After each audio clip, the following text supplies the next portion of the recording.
नमस्कार, Aryan TV national में आपका स्वागत है और मैं हूं आपके साथ सुमन पाल। बुलेटिन की शुरुआत करेंगे बड़ी खबरों के साथ। हरिद्वार में आगामी 7 मार्च को आयोजित सहकारिता मेले में केंद्रीय गृह मंत्री अमित शाह के शामिल होने का कार्यक्रम प्रस्तावित है। कार्यक्रम को लेकर ही प्रशासनिक स्तर पर तैयारियां भी तेज कर दी गई हैं और सुरक्षा व्यवस्था की समीक्षा के लिए अधिकारियों की बैठकें भी जारी है।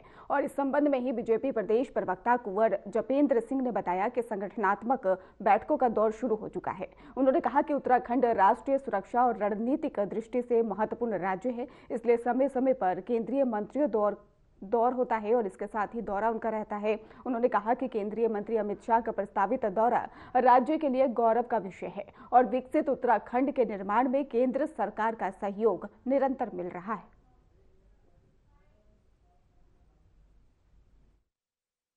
देखिए, संगठनात्मक बैठकों का दौर शुरू हो चुका है और जहाँ तक उत्तराखंड की बात है, उत्तराखंड एक बहुत महत्वपूर्ण राज्य है और उसकी अहमियत को देखते हुए, राष्ट्रीय सुरक्षा में उसके योगदान को देखते हुए केंद्रीय मंत्री और हमारे गृह मंत्री अमित शाह जी का भी दौरा प्रस्तावित है और निश्चित तौर से उनके सानिध्य का प्रदेश को लाभ मिलेगा और आने वाले समय में हम देखेंगे कि उत्तराखंड के अंदर जो हमारे जवान हैं या हमारे जो सेना में सहयोग देने वाला एक बहुत महत्वपूर्ण प्रदेश है, राष्ट्रीय सुरक्षा के लिए बहुत महत्वपूर्ण प्रदेश है, तो निश्चित तौर पर उत्तराखंड के आने वाले दिन बहुत सुखद हैं और एक विकसित राज्य के निर्माण में प्रत्येक उत्तराखंड वासी के योगदान को सराहने, संवारने और उसे अनुग्रहित करने के लिए समय समय पर हमारे केंद्रीय मंत्री आते हैं और हम उत्तराखंड वासियों का मान बढ़ाते हैं। और इसी खबर पर हमारे साथ हमारे सहयोगी आशीष डोभाल हमारे साथ जुड़ चुके हैं। आशीष डोभाल, अमित शाह का प्रोग्राम इसमें देखने को मिल रहा है और प्रशासन सुरक्षा व्यवस्था जो है वो कितनी अलर्ट नजर आएंगी और क्या खास रहने वाला है इस प्रोग्राम में? बिल्कुल सुमन, जो 7 मार्च को अमित शाह जो केंद्रीय मंत्री हैं, सहकारिता मंत्री, वो जो है हरिद्वार आने वाले हैं और उनका जो प्रस्तावित दौरा है वो कहीं ना कहीं जो हरिद्वार में एक भव्य सहकारिता मेला आयोजित किया गया है उसमें वो शिरकत करेंगे और कहीं ना कहीं जिसको लेकर जो तमाम तैयारियां हैं, व्यवस्थाएं हैं वो की जा रही हैं। और जो प्रदेश प्रवक्ता कुंवर जपेंद्र सिंह है, उन्होंने बताया कि जो संगठनात्मक बैठकों का दौर है वो शुरू हो चुका है और कहीं न कहीं जो हमारा प्रदेश है वो पूरे देश में महत्वपूर्ण है और समय समय पर यहाँ पर केंद्रीय मंत्रियों का दौरा जो है समय समय पर होता रहा है। केंद्रीय गृह मंत्री का दौरा कहीं न कहीं अहम माना जा रहा है और जो चुनाव इसी साल होने हैं उसको लेकर भी कहीं न कहीं इस दौरे को देखा जा रहा है और संगठनात्मक जो बैठकें हैं उसका दौर भी शुरू हो चुका है और तमाम जो भाजपा जो कार्यकर्ताओं को प्रशिक्षण दे रही है उसका भी दौर कहीं न कहीं शुरू हो गया है और कहीं न कहीं उम्मीद जताई जा रही है कि केंद्रीय गृह मंत्री के सानिध्य में जो उत्तराखंड है, जो प्रदेश का प्रथम राज्य है कहा जाता है, जो मुकुट कहा जाता है एक तरीके से देश का, तो उसको कहीं न कहीं और विकसित कैसे किया जाए और इसके लिए तमाम जो योजनाएं हैं केंद्रीय स्तर से वो कहीं न कहीं जो केंद्रीय मंत्री अमित शाह है वो कहीं न कहीं इसमें जो है मार्गदर्शन करेंगे। उत्तराखंड के जो राजनेता हैं, चाहे सरकार है, उनका कहीं न कहीं समय समय पर सानिध्य मिलता है और इससे पहले भी तमाम समय पर उनके दौरे उत्तराखंड के होते रहे हैं। और ये सहकारिता मेला बेसिकली वो केंद्रीय सहकारिता मंत्री भी हैं और इस मेले को जो है भव्य रूप देने के लिए कहीं न कहीं जो है पूरी सरकार जुटी हुई है। सब तमाम अधिकारी, मुख्य सचिव हों चाहे अन्य जो अधिकारी हैं, डीएम है या गढ़वाल मंडल आयुक्त हैं, उन सभी की बैठकें हो चुकी है और केंद्रीय मंत्री के दौरे को लेकर के जो तमाम जो सुरक्षा व्यवस्था हो चाहे यातायात हो, वो सब चीजें देखी जा रही हैं।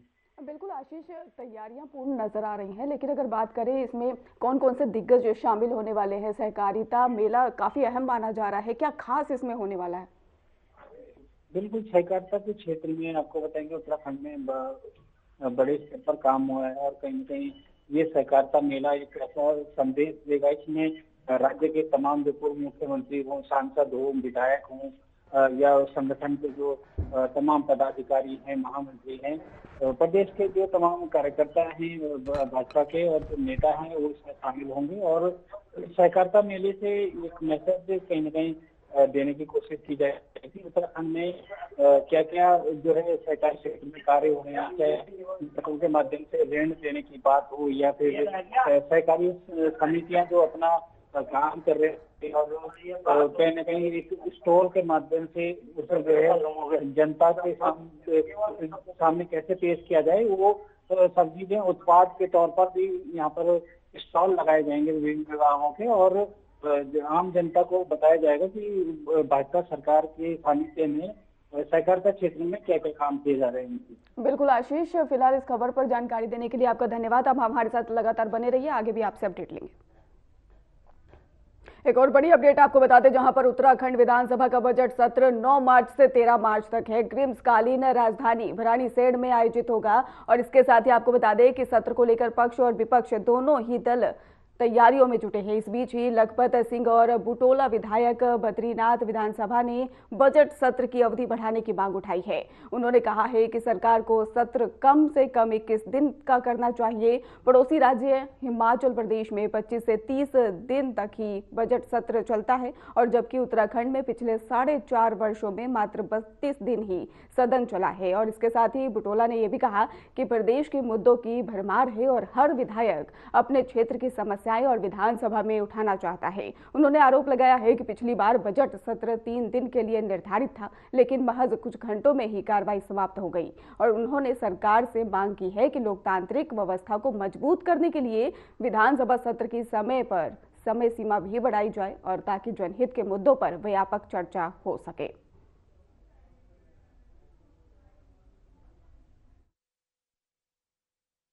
मुद्दों की तो इस प्रदेश में भरमार है, लेकिन सरकार विधानसभा सत्र तो चलाए।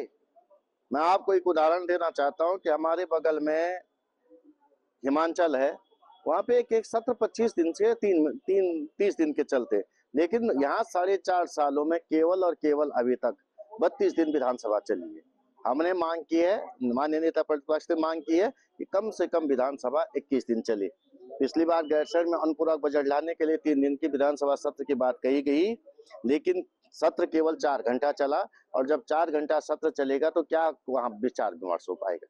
हम चाहते हैं कि पहले तो सत्र बड़ा हो, जो सरकार की अकाउंटेबिलिटी इस प्रदेश की जनता के लिए, विपक्ष के लिए है, वो उसको समझे, और जो मुद्दे वहां पे आए प्रदेश के, उनका निदान हो, उसमें चर्चा हो, और सरकार सत्र बढ़ाने का काम करे। मुद्दे तो इतने हैं कि मैं आपको गिनाने लगूंगा तो बहुत लंबा समय लग जाएगा। खबर पर हमारे साथ लगातार आशीष डोभाल हमारे साथ जुड़े हुए हैं। आशीष, लगातार बजट सत्र की जो दिन है उसको बढ़ाने की मांग की जा रही है, 21 दिन की मांग की जा रही है, क्या क्या मुद्दे इसमें उठाए जा सकते हैं?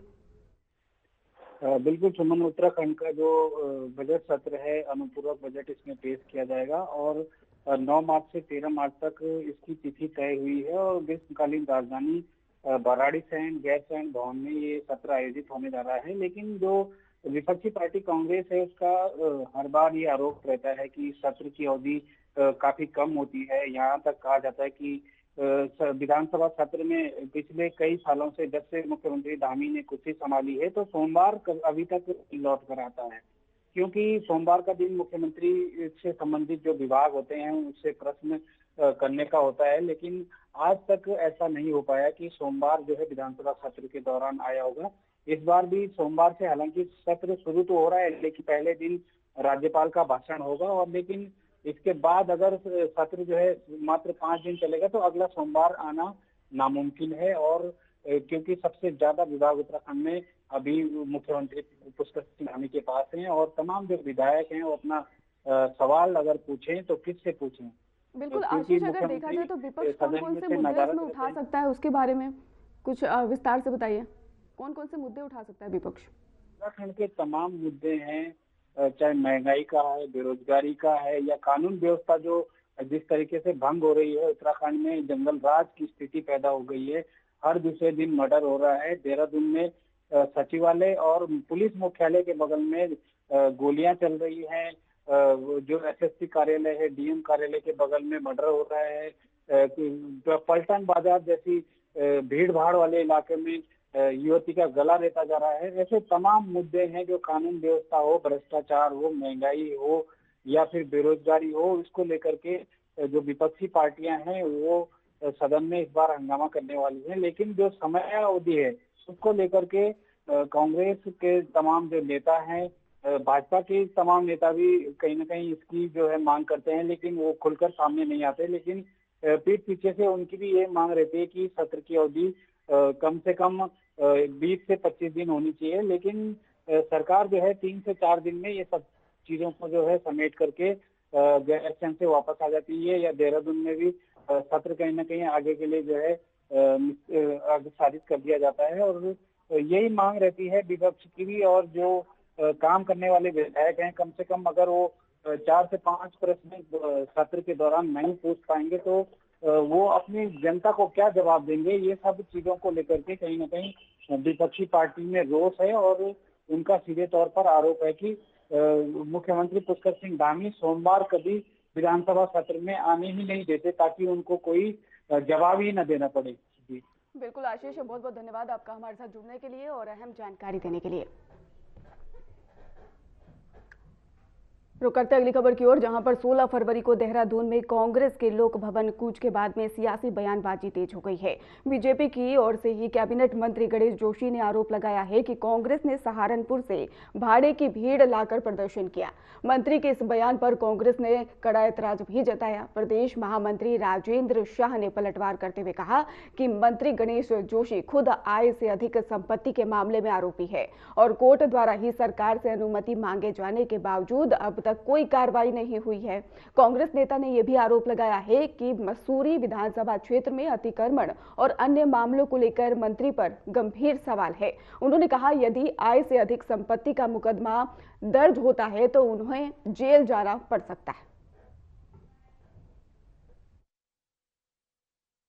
देखिए, एक ऐसा व्यक्ति जिसके ऊपर आय से अधिक संपत्ति में कोर्ट ने मुकदमा दर्ज करने के लिए सरकार से परमिशन मांगी है, जिस आदमी ने मसूरी विधानसभा में खाले नाले सब कब्जा दिए, जिस आदमी को तमाम लोग जानते हैं, जो गैर कानूनी तरीके से उसको जो है गार्ड ऑफ ऑनर दिया जा रहा है, एक 14 गढ़वाल राइफल का भगोड़ा जो 6 साल नौकरी करने के बाद भाग के आया है, वो उसकी औकात क्या है कि वो कांग्रेस के ऊपर इस तरह की बात करे। वो पहले अपने गिरबान में झांके और उसके बाद बात करे। ऐसे चोर और लुटेरे मंत्री भाजपा के जो बने हुए हैं, उनसे मेरा एक सवाल है कि क्यों नहीं मुख्यमंत्री धामी जी परमिशन देते हैं आय से अधिक संपत्ति से उनके खिलाफ जिस दिन मुकदमा दर्ज होगा जेल की सलाखों के अंदर होगा ये मंत्री।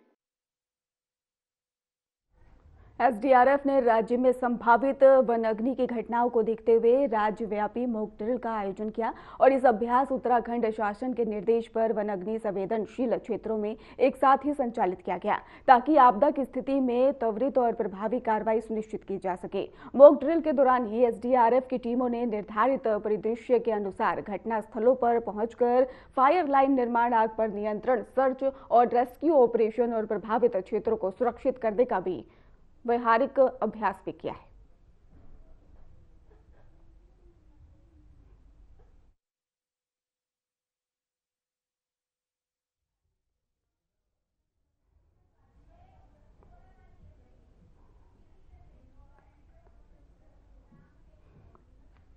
उत्तराखंड सौर ऊर्जा में आगे है सबसे बड़ी जानकारी सामने आई, जहां पर सौर क्षमता 1 गीगावाट का पार है और इसके साथ ही आपको बता दें कुल उत्पादक 1027.87 मेगावाट से ज्यादा। तो हरित ऊर्जा से बड़ी छलांग, जहां पर युवाओं को रोजगार के अवसर और आत्मनिर्भर भारत को भी मजबूती। तो उत्तराखंड ने सौर ऊर्जा के क्षेत्र में नया इतिहास रच दिया है। राज्य में स्थापित सौर ऊर्जा क्षमता 1 गीगावाट के पार पहुंच गई है और ताजा आंकड़ों की माने तो कुल क्षमता 1027.87 मेगावाट से अधिक हो चुकी है, जो हरित ऊर्जा की दिशा में बड़ी उपलब्धि मानी जा रही है। आपको बता दें कि रूफटॉप सोलर पंप और ग्राउंड आधारित सोलर प्लांटों के विस्तार से उत्पाद में उल्लेखनीय वृद्धि हुई है और इस पहल से हजारों युवाओं और स्थानीय उद्यमियों को स्वरोजगार के अवसर भी मिले हैं। विशेषज्ञों का मानना है कि उपलब्धि आत्मनिर्भर भारत अभियान को मजबूती देने के साथ ही राज्य को हरित ऊर्जा के क्षेत्र में अग्रणी राज्यों की श्रेणी में पहुंचाने की दिशा में महत्वपूर्ण कदम है। सरकार का कहना है कि स्वच्छ ऊर्जा को बढ़ावा देने के प्रयास आगे भी जारी रहेंगे।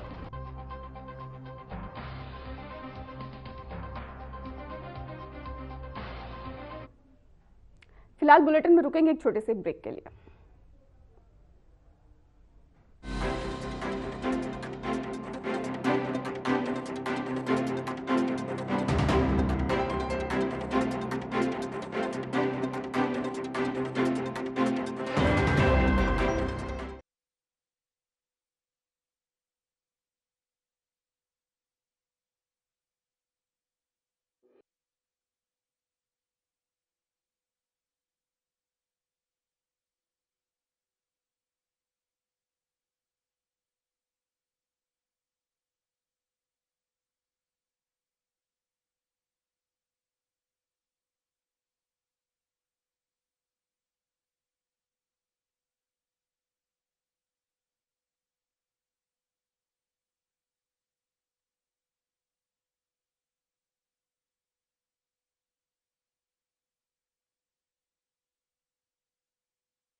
एक और अपडेट सामने आ रही है, जहां पर आपको बता दें कि चार धाम यात्रा में हेली सेवा और सुरक्षित है। देहरादून से अपडेट, जहां पर केदारनाथ बद्रीनाथ मंदिर में एटीसी सिस्टम और इसके साथ ही रियल टाइम मौसम अपडेट की व्यवस्था। तो बारिश में हेलीकॉप्टर उड़ानों पर कड़ी निगरानी रखी जाएगी। चार धाम यात्रा के लिए हेली सेवा इस साल और अधिक सुरक्षित है। आपको बता दें, केदारनाथ और बद्रीनाथ धाम में पहली बार एयर ट्रैफिक कंट्रोल सिस्टम लगाया जाएगा और जिससे हेलीकॉप्टरों की लाइव ट्रैकिंग और इसके साथ ही पल पल की मौसम जानकारी भी मिल सकेगी। धुंध और बारिश के बीच में उड़ानों पर कड़ी निगरानी रखी जाएगी और इसके साथ ही पिछले साल हुए हादसे के बाद डीजीसीए और उत्तराखंड नागरिक उड्डयन विकास प्राधिकरण ने सुरक्षा कड़ी कर दी है। 25 फरवरी तक केदारनाथ हेली सेवा का टेंडर पूरा होगा और खराब मौसम में उड़ान की अनुमति नहीं दी जाएगी। यात्रियों की सुरक्षा सर्वोपरि रहेगी।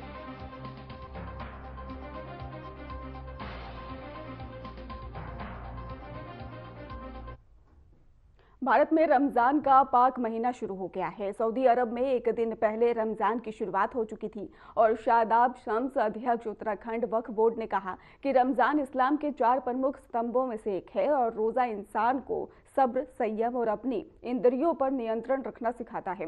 मुसलमान रोजा रखकर अमन चैन की दुआ करते हैं। उन्होंने बताया कि रमजान माह को देखते हुए प्रदेश में चल रही वक्फ से संबंधित कार्रवाई पर फिलहाल विराम लगाया जाए और इसके साथ ही इस संबंध में उन्होंने मुख्यमंत्री पुष्कर सिंह धामी से भी अनुरोध किया कि ईद तक कोई भी कार्रवाई ना की जाए। साथ ही उन्होंने अपील की है मस्जिदों में साउंड की ब्रीफ्रिक्वेंसी और कम की जाए ताकि बच्चों की परीक्षाएं चल रही हैं। रमजान सब्र और शुक्र का महीना है जिसके बाद ईद का त्योहार मनाया जाएगा। आज सऊदी अरब में पहला रोज़ा है और इंडिया में आज पहली तरावी है और कल से पहला रोज़ा होगा।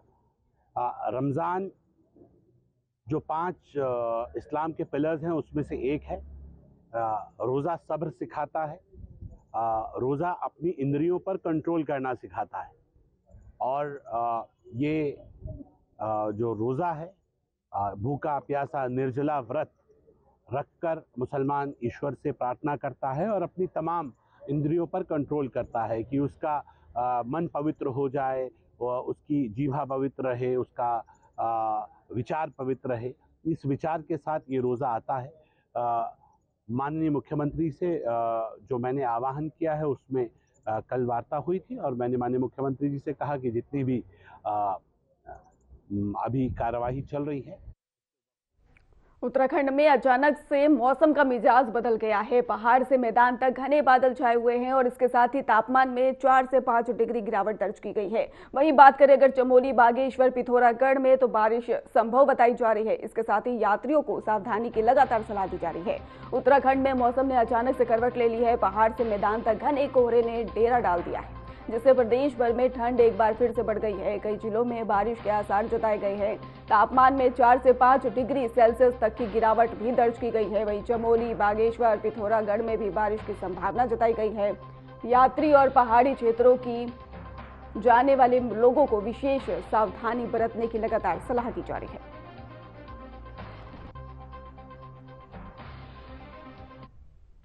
एसएसपी देहरादून के निर्देश पर पुलिस पूरे जनपद में अलर्ट मोड में है और नगर और ग्रामीण क्षेत्रों में 20 चेकिंग पॉइंट पर पुलिस की टीमें सघन जांच अभियान भी चला रही है।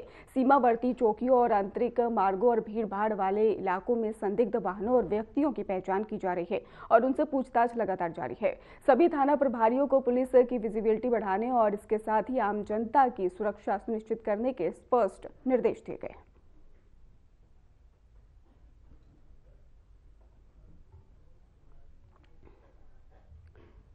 पथरी क्षेत्र के बहादुरपुर जट में ही छापेमारी के दौरान में विजिलेंस टीम पर स्थानीय युवकों ने हमला कर दिया। कार्रवाई सुबह सुबह शुरू हुई थी और मुस्लिम बाहुल्य क्षेत्र में चल रही थी और जिसमें बताया गया कि टीम को ही आंशिक नुकसान हुआ है और हालांकि किसी गंभीर घायल की पुष्टि नहीं हुई है। विभागीय अधिकारियों ने मुकदमा दर्ज करने और हमलावरों की पहचान पर कानूनी कार्रवाई प्रक्रिया शुरू कर दी है। पुलिस मौके पर मौजूद है और स्थिति सामान्य बनाए रखने की लगातार सतर्कता बढ़ती जा रही है।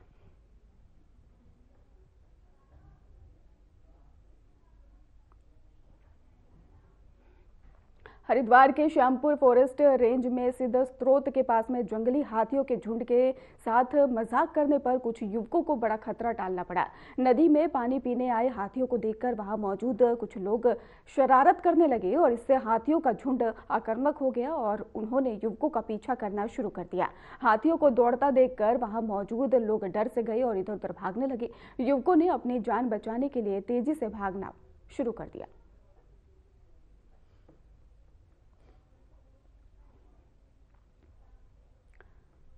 देहरादून के मोहब्बे वाला चौक के पास में एक ट्रक अनियंत्रित होकर सड़क किनारे खड़ी कार से टकरा गया और पलटने के कारण दोनों वाहन आग की चपेट में आ गए। घटना की सूचना पीएफटी को मिली, जिसके बाद से फायर यूनिट और GAIL सर्विस यहां पर पहुंची और तुरंत ही मौके पर पहुंच गई थी और फाइटिंग के लिए डिलीवरी होज पाइप का भी इस्तेमाल किया गया और आग को पूरी तरह से बुझा दिया गया।